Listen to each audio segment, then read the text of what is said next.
espiritualmente y nos hace estremecer también emocionalmente de horror. Además, tenemos los campos de matanza que hubo en Camboya, el genocidio de Ruanda, en Uganda, en Rumanía, los crímenes en los Balcanes entre dos grupos étnicos, y además de todas estas cosas horribles creadas y desarrolladas por los seres humanos, tenemos también fenómenos naturales como huracanes, tifones, inundaciones y terremotos que arrasan a niños, a mujeres y adultos por todo el mundo. Y todas estas cosas tan espantosas a muchos seres humanos les hacen preguntarse, ¿dónde está Dios? ¿Dónde está Dios? Porque Dios, si existe, no lo impidió. Porque si Dios existe, no le importa detener las tragedias. La mayoría de los ateos que han existido y que existen en este mundo basan precisamente su incredulidad por su falta de comprensión a todos estos sucesos, que aparentemente en sus mentes ellos no pueden explicar, no pueden en su lógica filosófica determinar si Dios existe, por qué permite estas cosas, y eso es, repito, precisamente lo que los lleva a desarrollar la ideología del ateísmo. Pero vamos a hacernos algún número de preguntas en esta noche, porque vamos a contestar estas preguntas a la luz de la Biblia. ¿Realmente la existencia de las cosas inexplicables y de las tragedias es una razón para justificar que alguien no crea en Dios? ¿Es una razón para poder basar tu incredulidad? ¿Es la simple presencia de todos estos horribles sufrimientos que desgarran nuestro corazón lo que realmente contradice la existencia de un Dios bueno y amoroso?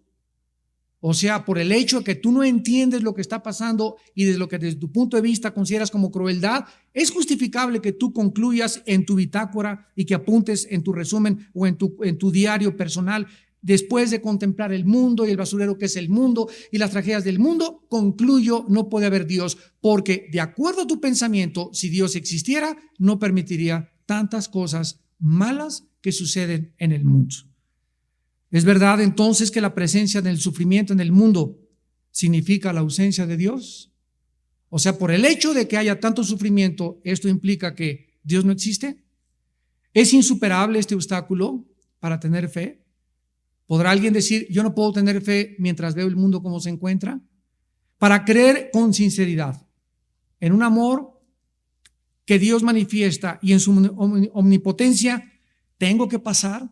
Se preguntará alguien finalmente sobre la realidad del mal y del dolor a mi alrededor. Vamos a ver de qué forma nosotros vamos a responder con las Sagradas Escrituras estas interrogantes, cuestionamientos, incógnitas, aparentemente que no tienen explicación de acuerdo a la lógica elemental del ser humano. ¿De qué forma esta forma de pensar manifiesta arrogancia intelectual? Cualquier persona que acabe de hacer las preguntas que acabo yo de estipular y de establecer y verdaderamente crea estas preguntas que acabamos de hacernos, se llama arrogancia intelectual. ¿Por qué? Porque ¿cómo puede un simple ser finito como somos nosotros los seres humanos estar seguros de que en la infinita sabiduría de Dios Él está tolerando ciertas maldades de corto alcance a fin de obtener más bienes de largo alcance que no alcanzamos actualmente a vislumbrar? Me voy a ir más despacio y les voy a explicar lo que anteriormente en las otras conferencias hemos postulado. Hace 2000 años un hombre colgaba en una cruz, desfigurado, hecho pedazos, sanguinolento, un espectáculo horrible. Hubiera horrorizado a cualquier persona, porque la muerte por crucifixión es de las muertes más horrorosas y tortuosas que un ser humano pueda atravesar. En ese momento, todas las personas hace 2000 años que se encontraban viendo la cruz del Calvario pensaban lo mismo. ¿Cómo puede este hombre llamarse hijo de Dios? Y si él es el hijo de Dios, ¿cómo puede su Padre, que es Dios Todopoderoso, permitir que su hijo lo hayan despedazado en esa cruz. No, esto es imposible, porque si él fuera hijo de Dios, entonces podría responder cuando le gritaron: si eres hijo de Dios, desclávate y bájate de esa cruz y sálvate y sálvanos a nosotros también. Y toda esa comunidad, toda esa sociedad cultural en aquel tiempo no entendía intelectualmente por qué ese hombre era el Hijo de Dios y cómo era posible que Dios dijera que amaba a su hijo y que en el bautismo de Juan dijo: sobre mi hijo tengo mi complacencia. En ese momento le hubiera abandonado. Pasaron cientos de años después de la crucifixión. Tenemos ahora la Biblia y ahora nosotros somos de las pocas generaciones privilegiadas en entender que lo que para el hombre era una debilidad, lo que para el hombre era una insensatez, lo que para el hombre es locura, para Dios representaba la más grande sabiduría del universo. Porque lo necio de Dios, dice 1 Corintios 1:25, lo necio de Dios es más sabio que los hombres. Y lo insensato de Dios es más grande que la imaginación.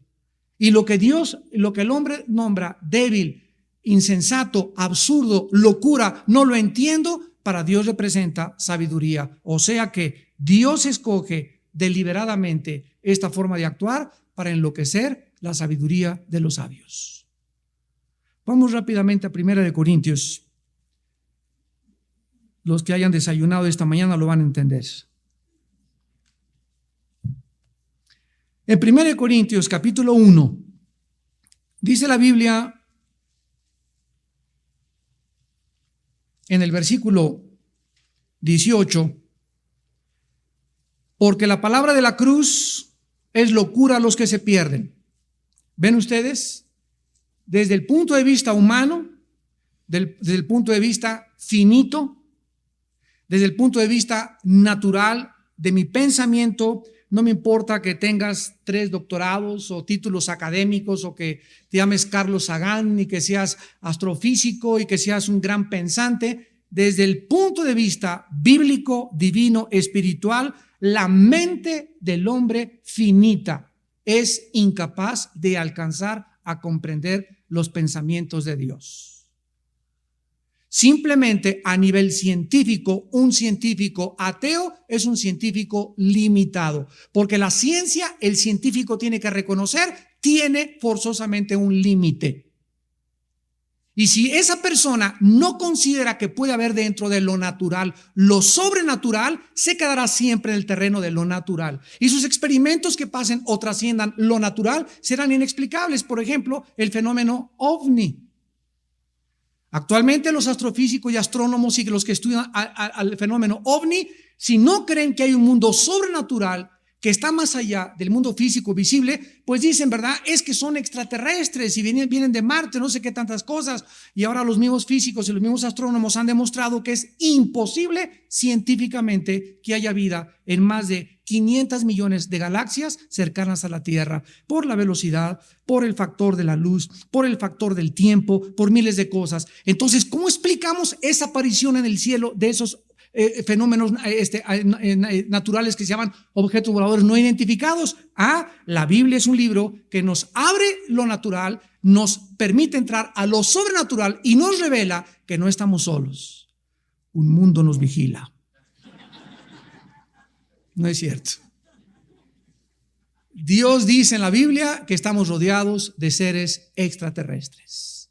No son marcianos, venusinos, ni de otra galaxia. Son ángeles de Satanás, que tienen bajo sus órdenes a otros seres extraterrestres que se llaman demonios y que tienen el único propósito de engañar y desviar a los seres humanos de la verdad encontrada en la persona de Jesucristo. Entonces la Biblia nos abre este panorama y nos muestra que ahora sí, como entiendo que hay algo sobrenatural que trasciende lo natural, la Biblia es el único libro que nos explica qué es lo que sucede más allá de lo que la ciencia puede, limitada por sus investigaciones, descubrir o investigar. Y la Biblia es el libro que nos lleva a eso precisamente. Entonces la Biblia nos va a enseñar a transformar nuestra mente para que nosotros comencemos ya no a pensar ni a deducir como deduce y piensa el ser humano, sino como piensa Dios. Dice en 1 Corintios 2 que tenemos la mente de Cristo. Entonces dice 1 Corintios 1:18, la palabra de la cruz es locura a los que se pierden, pero a nosotros, los que se salvan, es poder de Dios. O sea, fíjense ustedes, la cruz tiene dos efectos. En unos, causa que la persona diga, no puede ser, Dios está loco. ¿Cómo puede? Como el otro día vi al gurú Rajneesh. ¿Saben lo que dijo el gurú Rajneesh en un periódico de Los Angeles Times? Dijo, es que Jesús fue demasiado débil, por eso perdió y fue crucificado. Yo dije, ja. Ahí está otro ejemplo de una persona que se cree que es gurú y que se cree que la meditación trascendental, etcétera, etcétera. Sin embargo, se enfrentan con el mensaje de la Biblia y para ellos es locura. Viene otra persona, ¿cómo puede Dios ser Dios si aquí hay sangre y que hay guerras? Yo no entiendo esto. Ahí está la comprobación de que con tu mente natural nunca entenderás la mente de Dios. Lo que para ti es locura, para Dios es sabiduría. Y dice el versículo 19, porque está escrito, destruiré la sabiduría de los sabios y desecharé el entendimiento de los entendidos. O sea que Dios hizo un plan. Y Dios dijo, cuando yo intervenga en el mundo, en el planeta llamado Tierra, y mande a mi Hijo Jesucristo, Él va a traer un mensaje que va a avergonzar y hacer más locos a los que se dicen sabios y entendidos. Y así como el pecado entró por el intelecto cuando Eva aceptó la mentira de Satanás de que Dios era mentiroso y que Dios no era bueno, porque el ataque de Satanás fue sobre dos áreas. Dios miente y Dios no es bueno. Entonces, cuando Dios le dijo a Adán, no comas de la fruta del árbol del bien y del mal, ¿qué la fruta tenía veneno? ¿Se imaginan a Adán? ¿Qué tiene veneno? No, le contesta a Dios. ¿Qué echa a perder? No, tampoco. Entonces, ¿por qué? Cállese y obedezca. O sea, cuando Dios le dio la orden a Adán, él estaba buscando un hijo que le obedeciera sin cuestionarlo. ¿Y por qué no lo cuestionaría? Basado en que lo que él dice es lo mejor para mi vida. El ataque a Satanás a tu vida, escúchame, va a venir sobre la bondad de Dios. Si Dios te dice no tengas sexo antes de casarte, viene el diablo. ¿Pero por qué? Hay que probar, hay que experimentar, todo el mundo lo hace. Pero si tú en tus pensamientos dices, Señor, yo no lo entiendo, pero te obedezco basado en tu bondad, en ese momento caminas por fe. Y sin fe es imposible agradar a Dios. Ahora bien, ¿de qué forma entonces esta manifestación intelectual arrogante de la mente humana nos muestra, verdad, que el hombre está totalmente equivocado? Vayamos ahora al libro de Romanos, regrésense de Corintios atrás, es un libro atrás de Corintios, Romanos 9. Vamos a ver algunos pasajes por los cuales el hombre es tan arrogante que él cree entender a Dios. Si Dios es Dios, si yo fuera Dios, yo no permitiría las inundaciones, ni las guerras, ni los genocidios, ni esas cosas tan horribles. Si Dios es amor, bueno, eso es lo que tú piensas. Pero Dios no piensa como tú piensas, sus pensamientos son diferentes y Él quiere que lo entendamos. Romanos 9, versículo 20 al 23, y dice, mas antes, oh hombre, ¿quién eres tú? Renacuajo, para que alterques con Dios. ¿Dirá el vaso de barro al que lo formó, por qué me has hecho así? ¿O no tiene potestad el alfarero sobre el barro para hacer de la misma masa un vaso para honra y otro para deshonra?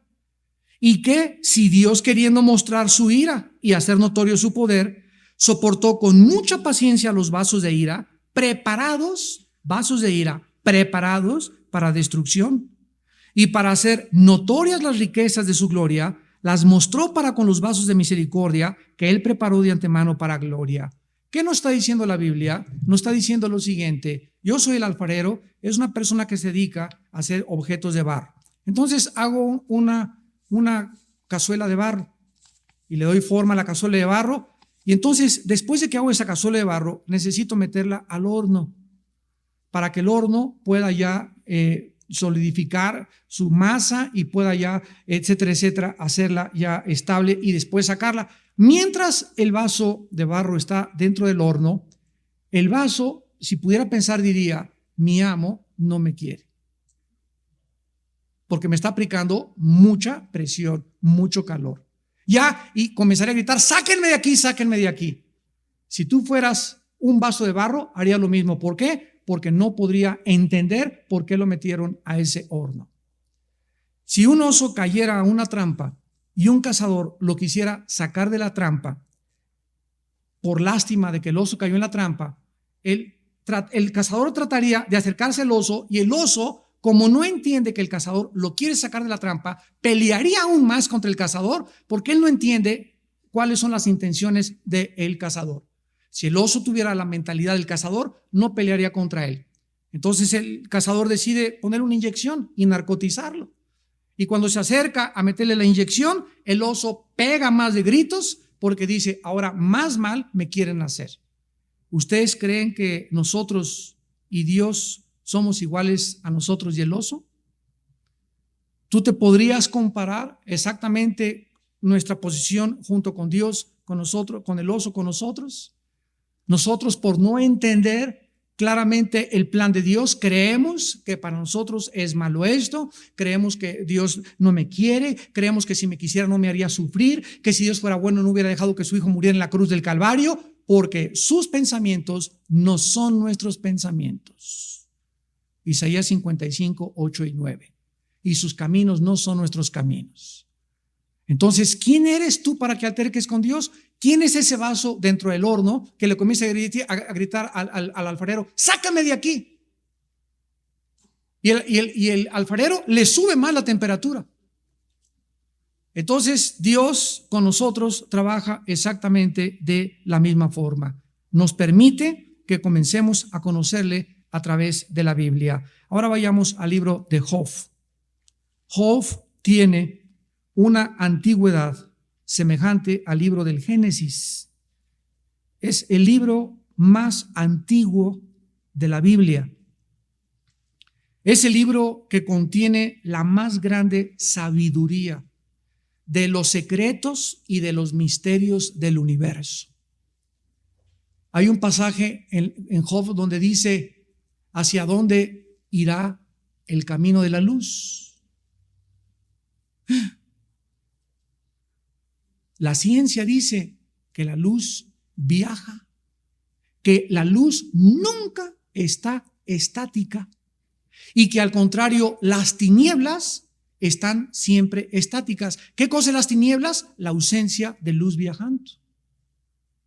¿Quién le dijo a Job hace miles de años que la luz tenía un camino y que la luz viajaba? Increíble. Y así hay, Job también hace preguntas, ¿verdad? Que el centro de la tierra es fuego, que la tierra cuelga sobre nada. Explicó Job el ciclo meteorológico de la evaporización del agua miles de años antes de que la ciencia ni siquiera comenzara a hacer sus primeros pininos en descubrir todas estas verdades. La Biblia ya las establecía en el libro de Job. Ahora miren aquí en Job capítulo 36. Job 36, versículo 22 y 23. Y antes de leerlo, Job 36, versículo 22 y 23. Antes de leerlo, quiero recordarles esto. ¿Por qué los más grandes secretos del universo y de la ciencia y de la sabiduría y de los misterios se encuentran en el libro de Job? Porque Dios se lo reveló al hombre que más ha sufrido. O sea, ¿habrá una relación entre el sufrimiento y la revelación de Dios? No. Simplemente es que cuando nosotros recibimos conocimiento de Dios, sin estar al mismo tiempo quebrantados en nuestro espíritu, el conocimiento siempre te hará arrogante. Ya vamos entendiendo la arrogancia de la maldad. El conocimiento envanece, el amor edifica. Todos esos hombres que tú ves en la televisión y todos los sabios y los premios Nobel, la mayoría, no todos, y la gente y los escritores del mundo que no son cristianos, ve la arrogancia con la que hablan.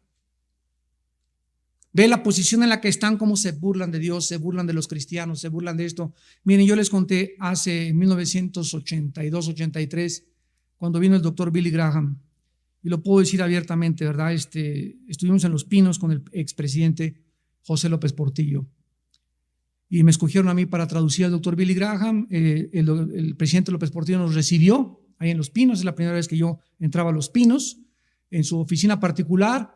Toda su oficina la tenía llena de víboras. Él era adorador de Quetzalcóatl, que es la serpiente emplumada. Tenía cascabeles, así, fotos de todo, era víboras en su oficina.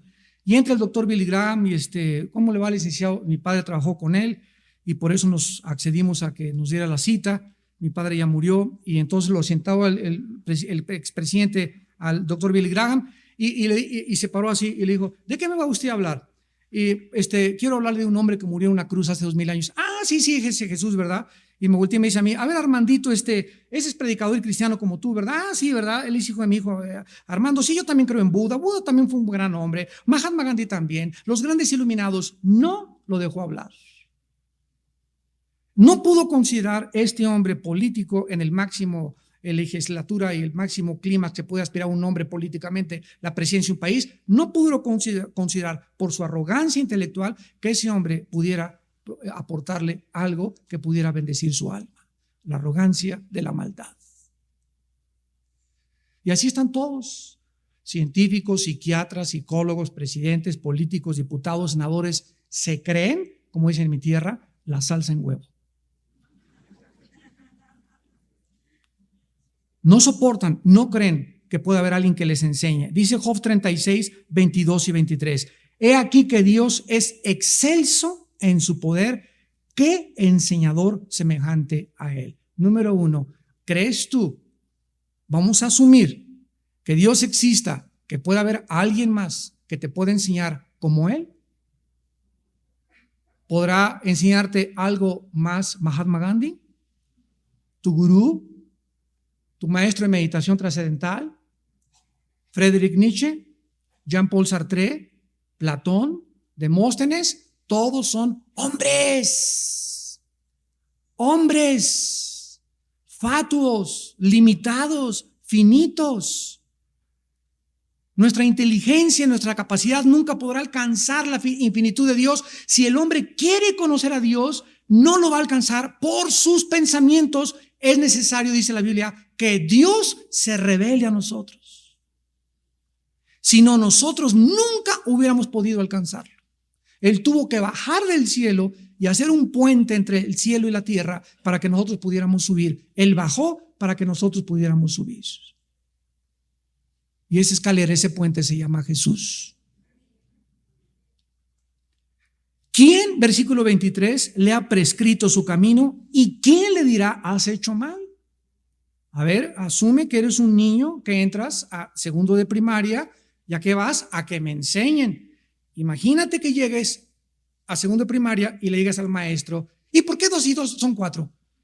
Y a ver, explíqueme, ¿por qué? O un niño de 3 años, ¿cómo nacen los niños? A ver, mamá, explica cómo nacen los niños. ¿Sabes una cosa? Mira, mijito, ahorita tienes que aprender aritmética, después vamos a pasar a las sumas, multiplicaciones, después a raíz cuadrada, quebrados, matemáticas, logaritmos, cálculo diferencial, ecuaciones, y todo tiene su proceso de aprendizaje. Pero si tú estás en segundo y quieres aprender cosas de quinto o de sexto, no es de que seas bruto, es de que tu cerebro no está desarrollado, ni tu capacidad intelectual para poder asimilar y recibir lo que solamente con el desarrollo se puede obtener.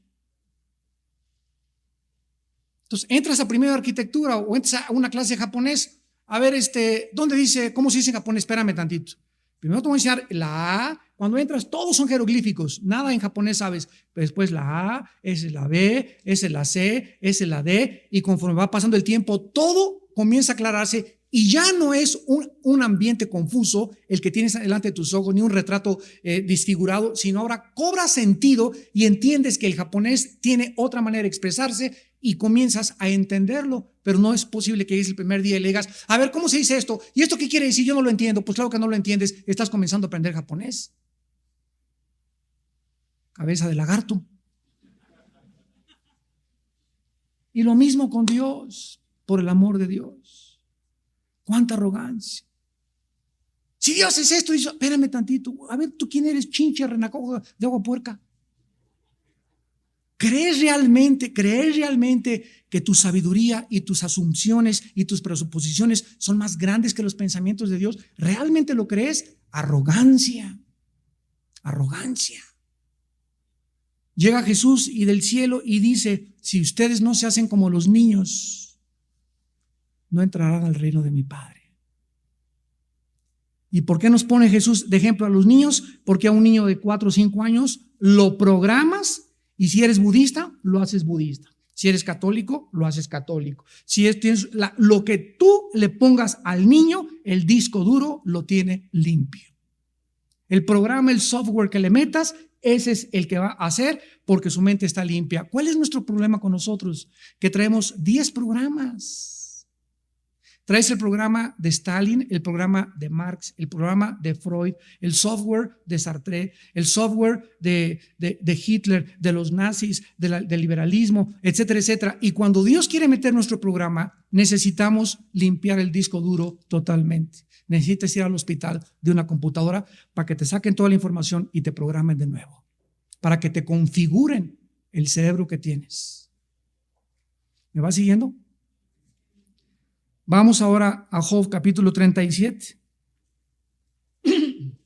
Perdón. Versículo 5. Job 37, 5. Truena Dios maravillosamente con su voz. Él hace grandes cosas que nosotros no entendemos. Cuando un papá le pega a un niño de 3 años, en la mente del niño asocia el castigo que su papá no lo quiere, porque si mi papá me quisiera, me compraría lo que le pedí, y si mi papá me quisiera, no me pegaría. ¿Y qué dice la Biblia? El que detiene el castigo, a su hijo aborrece. Cuando fueron a sacar a Hussein de Irak, los periodistas y los medios de comunicación comenzaron a propagar esta mentira. Se están vengando de los terroristas. Y cuando vi la palabra venganza en los periódicos, dije que lejos estamos aún de la Academia de la Lengua y la Literatura Española de Cervantes. Ni siquiera sabemos la diferencia entre venganza y retribución. Cuando la policía va a Tepito a buscar a los criminales o a buscar a un secuestrador, no se están vengando de los secuestradores, están buscando traer a la justicia a los que son amenazas a la sociedad. Y eso no es venganza. Y cuando comenzamos a definir los términos y a entender cómo se ha alterado la forma de pensar, ahora le llaman al adulterio una cana al aire. Al robo, el comunismo le llamó expropiación. Al crimen, eliminar por causa del Estado. Y cuando comenzamos a hacer los huevos con jamón y tocino y les echamos crema de la de nosotros y comenzamos a hacer nuestro propio omelette y nuestra propia definición y nuestra propia filosofía, comenzamos a darnos cuenta cómo la arrogancia de la maldad trata de ocultar y racionalizar nuestras acciones para poder justificarnos. De acuerdo a la investigación del FBI, en todos los estudios que los criminólogos han hecho en Estados Unidos, no existe un criminal que no se crea bueno. No soy tan malo, maté a 30 y quienes han matado a 40. Malo Hitler, él mató 6 millones, yo me eché como a 50 nada más. Cuando entrevistaron al Mocho Orejas, dijo, yo no tengo absolutamente ninguna mala conciencia de lo que hice. Para mí era algo que aceleraba todo mi sistema nervioso, el secuestrar. Y era una necesidad como la droga. Así confesó este hombre. Nos damos cuenta a dónde puede llegar la arrogancia y la maldad de cauterizar el alma y suprimir la voz de Dios en el corazón humano. Job 37, versículo 20. Será preciso contarle cuando yo hablare, por más que el hombre razone, quedará como abismado. Por más que el hombre razone, quedará como abismado. Job 40. versículo 2. ¿Es sabiduría contender con el Omnipotente? El que disputa con Dios responda a esto. ¿Es sabiduría? ¿Por qué haces esto? ¿Por qué haces aquello? ¿Será esta una actitud sabia de un ser humano? Si yo fuera tú, no hubiera permitido estas cosas. Esta persona está mostrando una arrogancia. O sea, ¿qué es realmente la arrogancia? La arrogancia es creer o actuar con prepotencia, arbitrariedad, creerse suficiente, creer que el mal pagará bien, que el mal va a triunfar, que nada me pasará, que no necesito a Dios y que Dios no me ve. Esto es la arrogancia intelectual de la maldad. ¿Es sabiduría ponértela al brinco a Dios? Más bien, ¿no sería más honesto, tanto filosófica como racionalmente, tomar esta actitud? Padre, no entiendo qué pasa en el mundo. Es un basurero el mundo, Señor. Por todos lados maldad, por todos los lados lloro. Dios mío, explícame qué está pasando. Quiero saber, explícamelo tú y yo te oiré. Ve qué diferencia en actitud. Y esta fue la actitud de Job, por lo cual Dios le reveló los más grandes secretos del universo. Y la misma actitud es: ¿por qué esto? ¿Por qué te vas, mi niño? ¿Por qué me pasó esto? ¿Por qué me quitaste el trabajo? Ahora que soy cristiano me pasan todas estas cosas. En lugar de: Padre Santo, ahora soy tu hijo y me está yendo como en feria. Explícame, Señor, pero yo en paz me acostaré y así mismo dormiré, porque Jehová es mi pastor, nada me faltará. Esta actitud de confianza en la bondad de Dios hace que tu mente se abra. Baja del cielo una paz que sobrepasa el entendimiento, y mientras son peras o son manzanas, mientras entiendes y no entiendes, Dios te mantiene con paz en tu corazón. No necesitamos siempre respuestas, necesitamos tener paz. Porque la paz nos va a ayudar a soportar lo que no entendemos. Dice en Job 40, versículo 8, ¿invalidarás tú también mi juicio? ¿Me condenarás a mí para justificarte tú? Desde el inicio de la creación del mundo, Caín mató a Abel. Y Caín es el primer prototipo de la arrogancia y la maldad. Se acerca a Dios y le dice a Caín: ¿dónde está tu hermano? Y contesta en Génesis 4:9: ¿acaso soy yo guarda de mi hermano? ¡Qué arrogancia de la maldad de Caín! ¿Qué acaso yo soy la nana de mi hermano? ¿Por qué me estás preguntando eso a mí? Y lo mismo nos dice Dios en el siglo XXI: ¿dónde está tu hermano? Y tú me puedes contestar en esta tarde: ¿que acaso yo tengo que consolar a la persona que está junto? ¿Que acaso yo tengo que traerle las tortillas a mi madre? ¿Que acaso me tengo que someter a mis padres? ¿Que acaso no tengo por qué ser fiel a mi esposa? ¿Dónde está tu esposa? A mí no me importa, tengo otras mujeres en mi mente y soy adicto a la pornografía. Cuando comenzamos nosotros a permitir que la arrogancia invade el corazón, comenzamos a volvernos extraños en nuestras relaciones interpersonales. Y comenzamos a deshumanizarnos, donde no me importa nadie más que yo. ¿Cuántos cristianos, no levanten la mano, van a las iglesias? Es que me voy a otra iglesia porque aquí nadie me ama. Ando buscando una iglesia donde me amen, donde me den Coca-Cola, palomitas, sean buenos, vayan a mi casa, me visiten. Sin embargo, si tú tienes esa actitud y esa perspectiva de la vida cristiana, es la razón por la cual eres tan desdichado y tan miserable. Porque Jesús no vino a servirnos, ¿sí? No vino a que lo sirviéramos, sino nos vino a servir. Entonces tú vas a una iglesia no a esperar a que te amen, sino a buscar a quien puedes amar. Es que estuve en el hospital y nadie vino a verme, porque cuando tú estabas sana, ¿a quién fuiste a ver al hospital? Estoy en la cárcel y nadie me ha venido a visitar, y cuando eras libre, ¿fuiste a visitar algún preso? ¿Algún orfanatorio? ¿Algún asilo para ancianos? Lo que sembramos, recogemos. Y finalmente, vamos a acabar en Apocalipsis 9 y veamos en Apocalipsis 9, para terminar, la arrogancia al final del mundo en la que los hombres van a acabar. Dios nos ha dado demasiadas evidencias de su existencia. Cada vez que el diablo ataca mi mente personalmente y me dice: no, Dios no te ama, o Dios no te va a sacar de esta, o Dios no se preocupa por ti, o Dios no te va a sanar, etcétera. Siempre recuerdo, cuando no entiendo por qué me robaron mi carro, por qué asaltaron mi casa, por qué me pasó esto, en ese momento apodérese de ti y ármate de un solo pensamiento: la cruz. La cruz. Inmediatamente Jesús en la cruz. Jesús en la cruz es la prueba más grande que Dios me ama. Y no entiendo, y sigo sin entender muchas cosas en la vida, pero una cosa sé: Él me ama. Y todas las cosas que aparentemente ahorita yo creo que son malas para mí, Él las va a convertir para mi bien. Y mi confianza en esa bondad en Dios me da paz para vivir. Me sostiene, me anima, y el Dios de esperanza me llena de todo gozo y paz en el creer, para que mi esperanza nunca muera, porque Él es el Dios de la esperanza. En el libro de Apocalipsis 9, versículos 20 y 21, veamos el último cuadro de los seres humanos. Después de todas las tribulaciones y las plagas que van a caer sobre este mundo.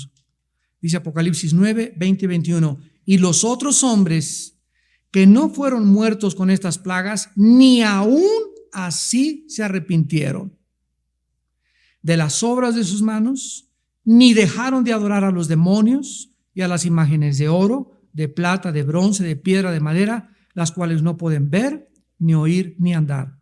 Y no se arrepintieron de sus homicidios, ni de sus hechicerías, ni de su fornicación, ni de sus hurtos. Uno de los pecados más grandes y más rampantes del siglo XXI es la inmoralidad. Hace una semana se entregaron los premios Grammy a las mejores cantantes. Creo que fue en Hollywood. Invitaron a una muchacha que es tu ídolo, que se llama Madonna. ¿Saben lo que hizo esta muchacha? Agarró a la muchacha que representa a toda la juventud actualmente, Britney Spears, y a otra muchacha cantante, Aguilera, y a las dos las besó en la boca. Los mismos periodistas, todo el mundo se quedó así. ¿Qué es lo que va a pasar? Que ahora se va a convertir en algo normal que las mujeres se besen en la boca, porque Madonna lo hizo a las dos más grandes cantantes que representan al mundo artístico en el mundo.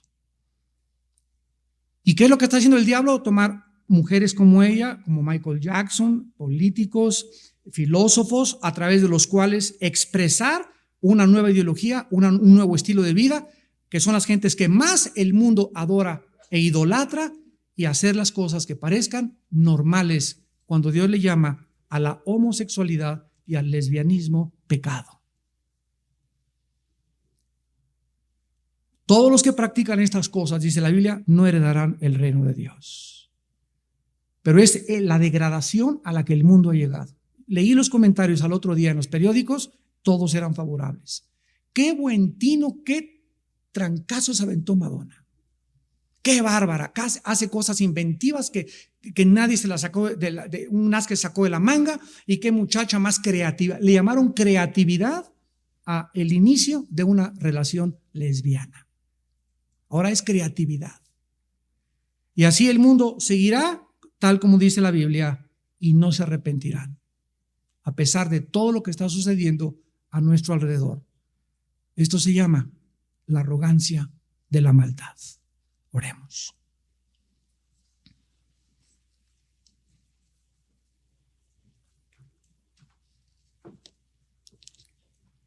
Con arrogancia el malo persigue al pobre.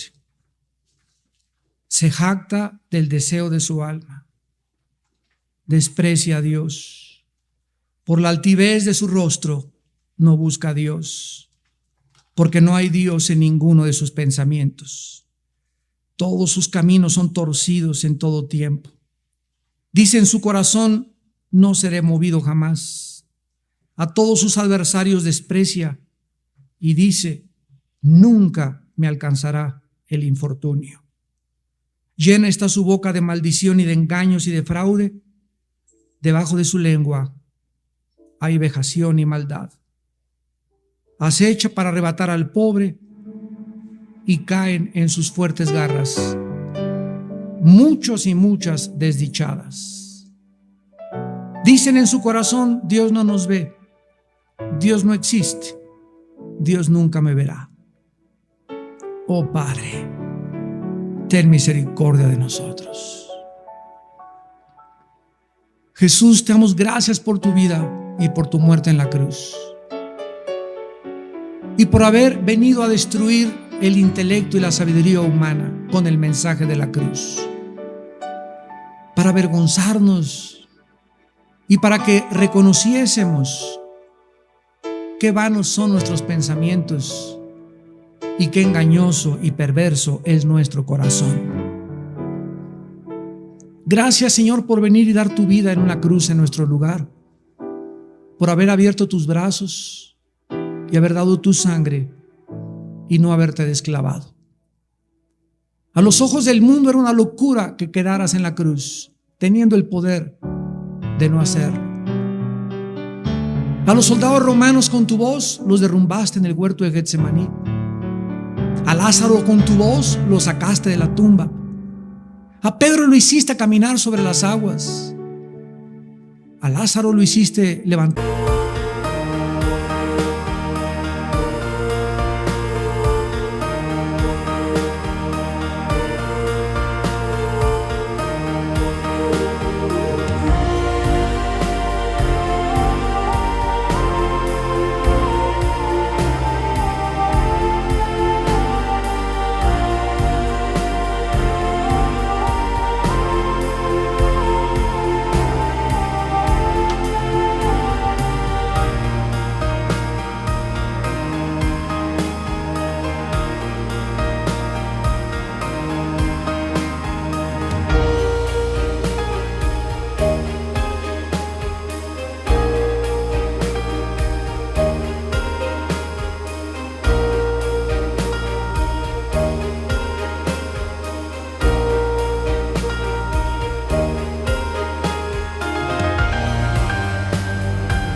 dreams I wander through the night, lost in a sea of stars where your whispers take flight.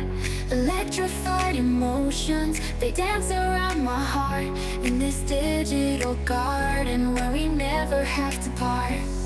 Shadows blend with colors as the beat sets me free. Every note a memory, every rhythm you and me.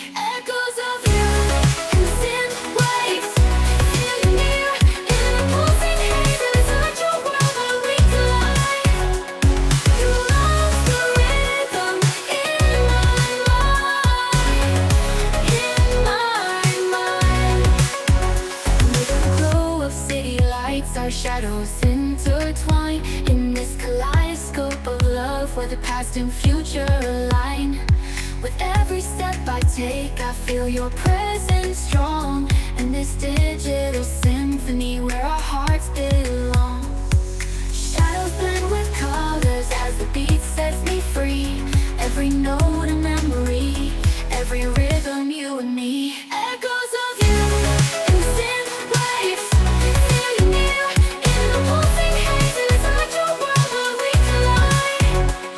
You lost the rhythm in my mind.